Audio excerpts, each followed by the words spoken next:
Satria kosa moa andro tsy fiasana ny andro androany zany hoe tsy nisy ny fivoahan'ny gazety soa na dia fa maro aza ny mpankafy sy ny mpamaky izany gazety zany ny andro fatratra ny fivoahan'izany gazety zany ho amin'ny rapitso zany no anomezana fotoana anao ny fivoahan'izany gazety izany ny larana fahasivy amin'ny valopolo sy telonjato no aroso amintsika mpamaky azy indro ny lohateny misongadina ho fitina amintsika fohifohy.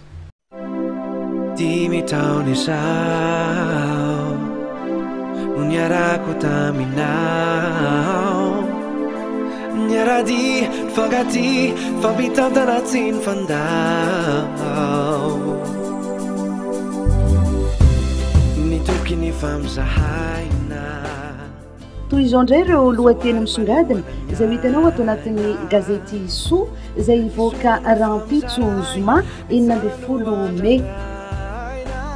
Niendriky ny fitiavana na koa glasy vita amin'ny nonondreny iadina amin'ny tetina mainty na point noir tandremo mifindrany amin'ny zanaka ny tetitetin'ny ray aman-dreny izany sy izany no anisan'ny hitanao ao amin'ny pejiny fahasalamana sy ny sosialy.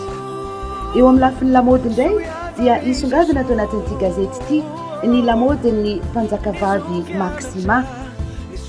Ny solomaso boribory manendrika anao ve sa tsy?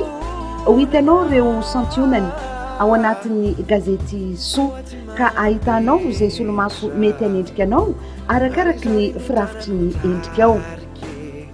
Ny azo ampiasana ny finosana dité izany kosa no hitanao ao am-pejin'ny sakafo ireny dité vazaha na dité karana ireny izay tsy tokony ariana avy hatrany rehefa avy sotroina fa mbola misy azo ampiasana ny finosany. Eo amin'ny teny frantsay kosa, Michelle Obama ironise sur ses filles. Bien manger pour mieux réviser. Apport conseiller en énergie. Izany sy izany dia ahitanao ny votoantin'ireo fanabeazana sy ny fahasalamana ary koa ny lafiny ara-tsosialy.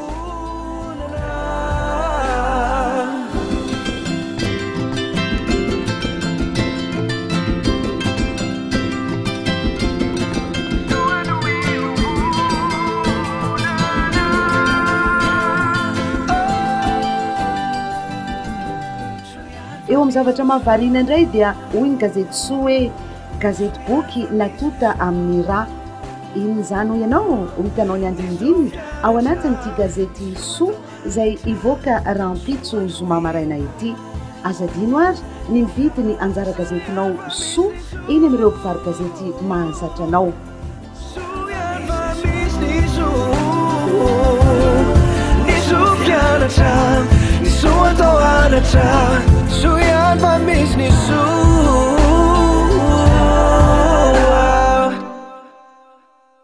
Eny ary sy aty-pamaranana ny fampalalambo vao dia tiana ny mampatsiahy antsika mpanaraka ny fahitalavitra ma-TV fa noentina antsika tao anatin'ity fampalalambo vao ity ny fisina lalao izay mifanandrify amin'ny fankalazan'ny fahitalavitra ma-TV ny 20 taona izay nijoroany tafiditra ao anatin'izany moa ny fandraisana anjara n'ireo tanora izay teraka tamin'ny faraika amin'ny 30 ny volana Mei taona 577 ary feno 20 taona katroka amin'ny faraika amin'ny 30 ny volana Mei avy izao ny tapakila fandraisana anjara dia ho hitantsika ao anatin'ny gazety malaza irery any ny datin'ny fa 9 ny fa 7 ary ny fa 7 ny volana Mei avy izao no ahitantsika izany tapakila fandraisana anjara izany ao anatin'ny gazety malaza anasana ny rehetra feno 20 taona amin'io datin'ny faraika amin'ny 30 ny volana Mei io zany ity lalao ity hatreto ihany koa tompolasy tompoko vavy ny fotoanan'ny fanomezantsika tao anatin'ny fampalalambo avao isorana feno ianao nanaraka izany hatramin'ny farany